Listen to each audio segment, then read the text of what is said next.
Junttanhan on maailman johtava lyöntipaalutuskoneiden valmistaja ja Kuopiossa tehdään kaikki Junttani paalutuskoneet tällä hetkellä. Että valtaosa näistä koneista menee vientiin ja Suomeen jää sitten muutama kone vuosittain.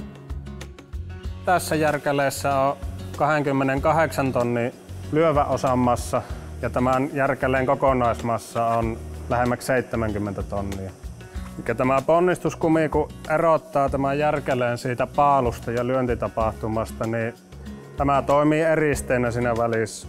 Eli tällä pitää olla vaimennuskykyä, mutta sitten kuitenkaan tämä ei saa olla liian elastinen, että se alkaisi hyppyyttämään tätä järkäleen runkoa ylöspäin.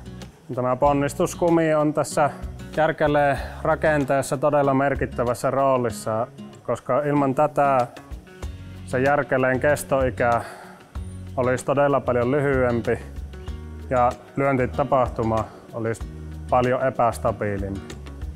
Kyllähän tämä on kuitenkin saatu Technicumin kanssa tähän kehitettyä niin kustannustehokas ratkaisu, että kyllä näitä kannattaa aina pitää varastossa ja vaihtaa aina tarpeen mukaan uusia.